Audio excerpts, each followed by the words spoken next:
রাজ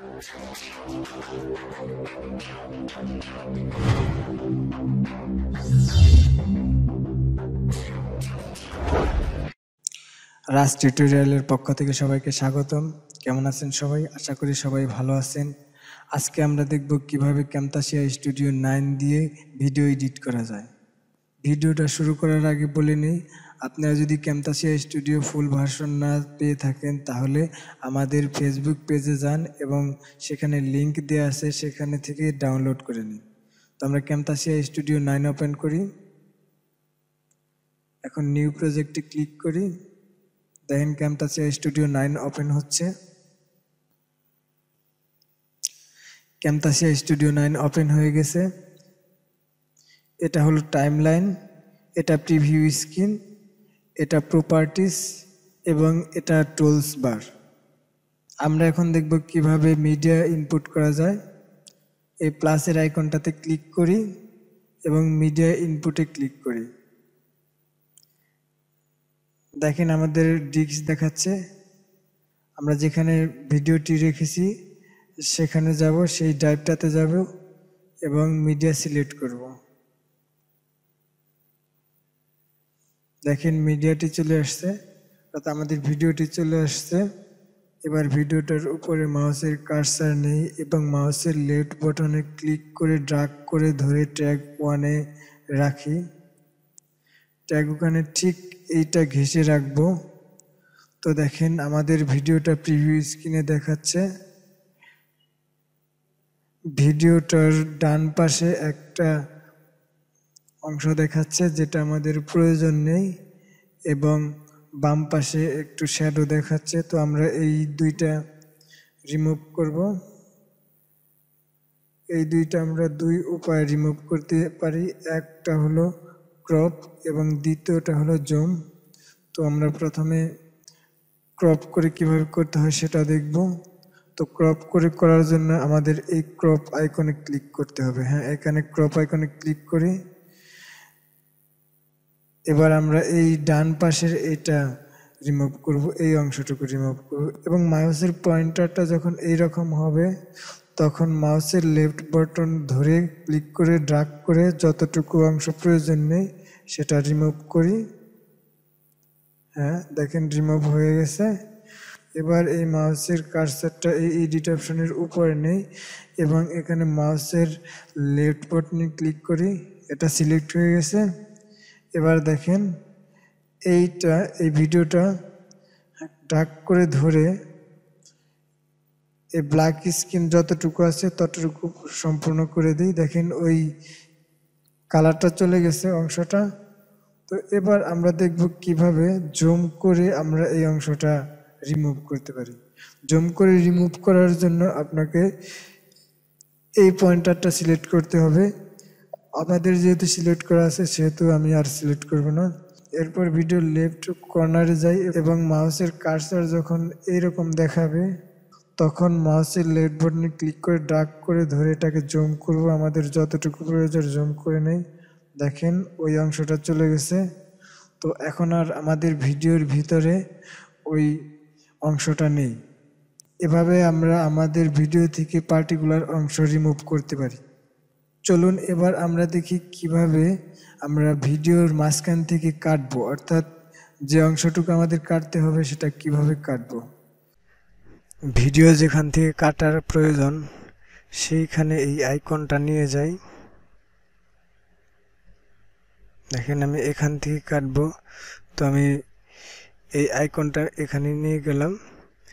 এবার যদি ভিডিওটা ডান পাশ থেকে কাটতে হয় তাহলে এই আইকনটার এই রেড অংশের উপরে কার্সারটি নিয়ে মাউসের লেফট বাটনে ক্লিক করে ড্র্যাগ করে ধরে এটাকে ডান দিকে নিয়ে যাই। দেখেন সিলেক্ট হয়ে গেছে মাঝখানেরটুকু। তো এবার আমরা কাট অপশনে গিয়ে মাউসের লেফট বাটনে ক্লিক করি। দেখেন মাঝখানে থেকে ওই অংশটুকু কেটে গেছে, মাঝখানে হালকা একটা দাগ হয়েছে এবং ওই অংশটুকু কেটে গেছে। তো এবার আমরা দেখি কিভাবে বাম পাশ থেকে কাটবো। বাম পাশ থেকে কাটার জন্য আমাকে এই পয়েন্টারের এই বাম পাশের যে অংশ কালার অংশ এটার উপরে মাউসের পয়েন্টারটা নিয়ে মাউসের লেফট বাটনে ক্লিক করে ড্র্যাগ করে ধরে এই বাম দিকে নিয়ে আসতে হবে। তো আমি এতটুকু সিলেক্ট করলাম, এইটুকু আমি কাটবো। এখন আমি এই কাট অপশনে যাই, অর্থাৎ কেচির মতো যে আইকনটা আছে এখানে যাই। এবার ক্লিক করি এটাতে, দেখেন এখান থেকেও কেটে গেছে। এভাবে আমরা আমাদের ভিডিওতে যে কোনো জায়গায় আমাদের ইচ্ছা মতো কেটে নিতে পারি। এবার দেখব ভিডিও কিভাবে দুই অংশে বিভক্ত করতে পারি। তো দেখেন এই টুলটা আমরা রাখবো যেখানে প্রয়োজন। তো এখানে রাখলাম, এখানে রাখার পর স্প্লিট অপশনে ক্লিক করেন। স্প্লিট অপশনে যেয়ে মাউসের লেফট বাটনে ক্লিক করেন। দেখেন এটা দুই খণ্ডে খণ্ডিত হয়ে গেছে ভিডিওটা। এবার আমরা দেখব কিভাবে অ্যানোটেশন অ্যাড করা যায়।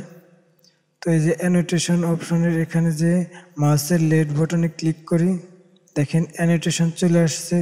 তো আমাদের যে অ্যানোটেশনটা দরকার সেই অ্যানোটেশনের উপরে মাউসের কার্সারটি নেই এবং মাউসের লেফট বাটনে ক্লিক করে ড্র্যাগ করে নিয়ে ট্যাগ টুতে রেখে দিই, যে জায়গাটা আমাদের প্রয়োজন সেখানে রেখে দিই। তো আমি এখানে দেব, এখানে রেখে দিলাম। এখানে রেখে দেওয়ার পর দেখেন ভিডিওটার উপরে এই অ্যানোটেশনটা চলে আসছে। এটা আমি মাউসের লেফট বাটন ড্র্যাগ করে ধরে যে কোনো জায়গায় স্থানান্তর করতে পারি আমার ইচ্ছে মতো। তো আমি এই সাইডে নিলাম।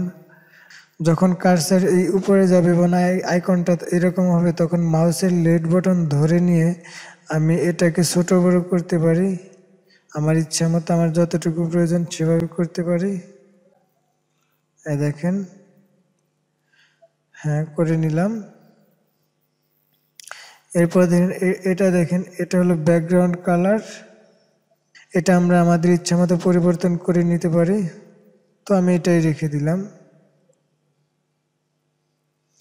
এরপরে দেখেন এটা অপাসিটি, ব্যাকগ্রাউন্ডের অপাসিটি, অর্থাৎ আমরা ব্যাকগ্রাউন্ড কালারটা যদি একটু কমিয়ে নিতে চাই এবং ভিডিওর ব্যাকগ্রাউন্ডটা আমরা যদি একটু দেখাতে চাই তাহলে আমরা এই অপাসিটি কমিয়ে দেব, এইভাবে কমিয়ে দেব।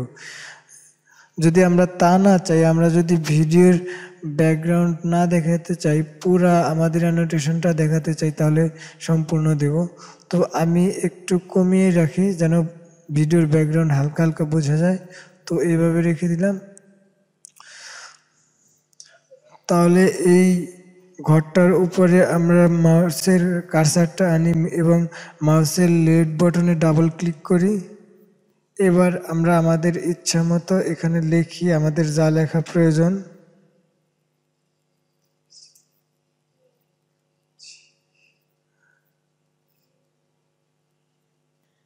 দেখেন আমার লেখাটা আমি লিখে নিয়েছি। এবার আমি ইচ্ছা করলে এই ফন্ট সাইজ বাড়িয়ে বা কমিয়ে নিতে পারি। তো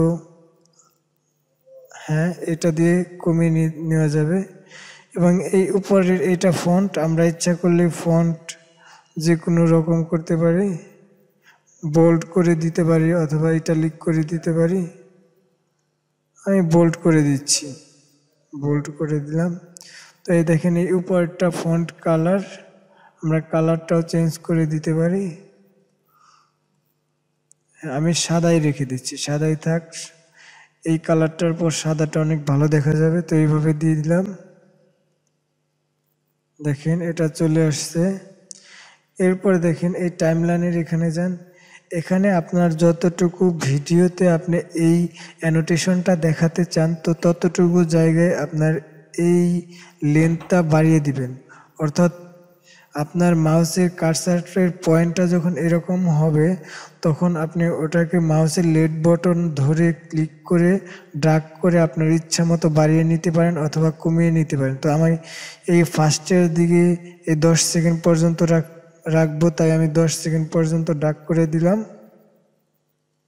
এরপর আমরা দেখব ট্রানজেকশন। তো এই দেখেন ট্রানজেকশন তো আগেই বলি নেই, ট্রানজেকশনটা কি? ট্রানজেকশনটা হলো আমরা যখন ভিডিওটাকে বিভিন্ন খণ্ডে খণ্ডিত করি তখন এক ভিডিওর এক খণ্ডের পর আরেকটা খণ্ড কিভাবে আসবে সেটা হলো ট্রানজেকশন নির্দেশ করে। তো দেখেন ট্রানজেকশনের উপরে যখন আমরা ক্লিক করব তখন আমাদের দেখাবে যে একটা ভিডিওর অংশের পর আরেকটা অংশ কিভাবে আসবে। আমাদের যে ট্রানজেকশন প্রয়োজন অর্থাৎ যে ট্রানজেকশন আমাদের ভালো লাগবে আমরা সেই ট্রানজেকশন দেব। মাউসের কার্সারটি আমরা যে ট্রানজেকশন দেব ওই ট্রানজেকশনের উপরে রেখে মাউসের লেফট বাটনে ক্লিক করে ড্র্যাগ করে নিয়ে আমরা যেটার উপর ট্রানজেকশন দিতে চাই সেটার উপর ট্রানজেকশন দেব। তো আমি অ্যানোটেশনের উপর ট্রানজেকশন দিলাম। এখন আমরা ভিডিওটাকে সেভ করব। সেভ করার জন্য আমাদের শেয়ার অপশনে যেতে হবে। শেয়ার অপশনে যাবার পর লোকাল ফাইলে যাব।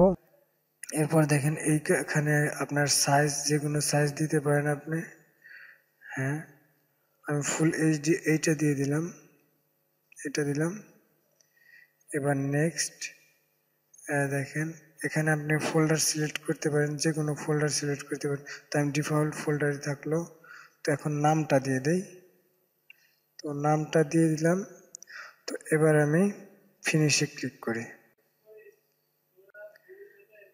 দেখেন রেন্ডারিং শুরু হয়ে গেছে। কিছুক্ষণের ভিতরে এই রেন্ডারিং শেষ হয়ে যাবে।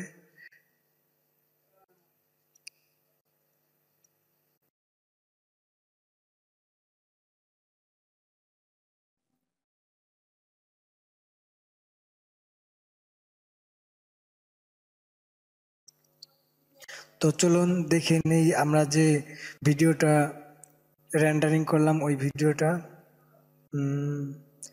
ডকুমেন্ট, এরপর ক্যাম্পাস স্টুডিও। দেখেন নামে, যে নামে সেভ করছি ওই নামে চলে আসছে। ওপেন করি। দেখেন ভিডিওটা ওপেন হয়েছে। অ্যানোটেশন, এটা অ্যানোটেশন যে অনেক সাধনার পরে আমি।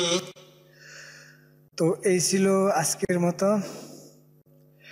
আমাদের ভিডিওটি ভালো লাগলে লাইক করবেন, কমেন্ট করবেন, মতামত জানাবেন, আর পরবর্তী ভিডিওটি পাওয়ার জন্য সাবস্ক্রাইব করবেন। ধন্যবাদ।